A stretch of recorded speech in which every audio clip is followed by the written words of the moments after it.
আজকে আমি অনেকটাই আগে এসেছি। তো আজকে তো জামাই ষষ্ঠী। আগে আমি আজকে স্নান করব, পূজা দিব, তারপরে রান্না করব। আজকে রান্নার আমার অনেক দেরি আছে, তো পূজা দিতে টাইম লাগবে আজকে, যেহেতু ষষ্ঠী। পাখার বাতাস দেবো আমার সন্তান মেয়েকে, মাকেও দেবো। বাবা যখন ছিল বাবাকেও দিতাম, এখন তো বাবাকে দিই না, বাবা তো নেই। তো আজকের দিনটা সবার ভালো কাটুক, যারা নতুন জামাই বা পুরানা জামাই, অনেকই তাদের আনন্দ আজকে। ঠিক আছে, তোমরা আনন্দ করো সবাই। তো আমি পূজা দিই, তারপরে আমি আসছি, আবার এখন স্নানে যাব। ওকে। তো আজকে আমার তো পুজো পুজো দেওয়া হয়ে গেছে, ষষ্ঠীর পাখার বাতাসও দিয়েছি। আমার মেয়েকে আমার মাকে দিলাম, বাবা থাকতে বাবাকেও দিতাম। বাবা তো চলে গেছে 3 বছর আগে আমাদের ছেড়ে। আমাদের বাড়িতে অনেক বড় করেই ষষ্ঠী হতো, সব জামাইবুড়া আসতো, 4 জামাই মিলে একসাথে। মা অনেক রান্না করতো, 3-4 রকমের মাছ, পাঁঠার মাংস, আরও অনেক কিছু। খুব মিস করি ওই দিনগুলো সত্যি। বাবা নাই না, আমার ভালো লাগে না। তো আজকে আমি রান্না করছি ইলিশ মাছ, ইলিশ মাছের সর্ষা পোস্ত বাটা, আর মায়ের ঝোল করছি। মা তো সর্ষা বাটা খেতে পারে না, পটল আলু দিয়ে আর জিরে লঙ্কা বাটা দিয়ে। কারণ ইলিশ মাছের তো আদা ভালো লাগে না। এই যে মাছ, মাছ ভাজা রেখেছি, মাছ ভাজাও রেখেছি। আর এটা পোস্ত বাটা, সর্ষা বাটা হবে। আর মায়ের ঝোলের মধ্যে মার ঝোলটা ফুটছে, আমাদের পোস্ত বাটাটা এখনো করা হয়নি। ওকে, তো আমি রান্না করি।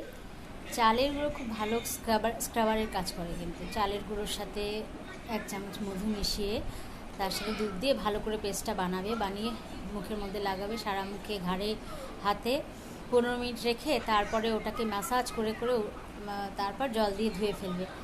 স্কিন খুব পরিষ্কার হয় ওটা রেগুলার মেনটেন করলে। স্কিন গায়ের রঙটাও উজ্জ্বল হয় অনেক। করে দেখো, আমি তো করি। চালের গুঁড়ো কিন্তু খুব ভালো স্ক্রাবারের কাজ করে। ওকে, তো ঘরোয়া টোটকা এগুলোই করা বেশি ভালো, কারণ স্কিনের পক্ষে এগুলো দেবে। এগুলো সঙ্গে সঙ্গে ফল পাবে না, করতে করতে অবশ্যই রেজাল্ট আসবে। ঠিক আছে, তো এখন বসে আছি, টিভি দেখছি মার সাথে বসে। তো দই মিষ্টি খেলাম, ফল প্রসাদ তো খেয়েছিলাম, সকালে খেয়েছিলাম। এখন একটু দই মিষ্টি খেলাম। তো মা বলছে এখন একটু চা খাবে, মাকে চা করে দেবো। আমি আর এখন চা খাবো না, মাকে একটু চা দেবো। তো আজকের দিনটা সত্যি মনে পড়ে, বাবার কথাও খুব মনে পড়ে। আর সব জামাইবুড়া আসতো, এখন সবাই সবার কাজে ব্যস্ত, আসতে পারে না কেউ। এই তো আমরা তো এই কয়েকজনই আছি। ঠিক আছে, তো মাকে আমি চা করে আসছি। তো সব মিলিয়ে আজকের দিনটা বেশ ভালো কাটলো। আমার বাবা থাকলে আরও ভালো, আরও ভালো লাগতো, এটাই।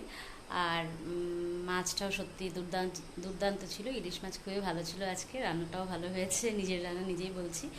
তো তোমাদেরও নিশ্চয়ই, যারা যারা জামাই, নতুন জামাই বা পুরনো জামাই, জামাই তো হয়ই, পুরনো হোক আর নতুন হোক, জামাই ষষ্ঠীর দিন বড় করেই হয় উৎসব। তো তোমাদের কেমন কাটলো? আর আমার ভিডিও অবশ্যই দেখো, সাবস্ক্রাইব করো, লাইক করো। ওকে, তাহলে আমি একটু গ্রো করতে পারবো অবশ্যই। ওয়াচ টাইমে অনেকটাই কম আমার। ঠিক আছে, তো আজকের মতো এটুকুই থাক, আবার কালকে। ওকে, ভালো থেকো।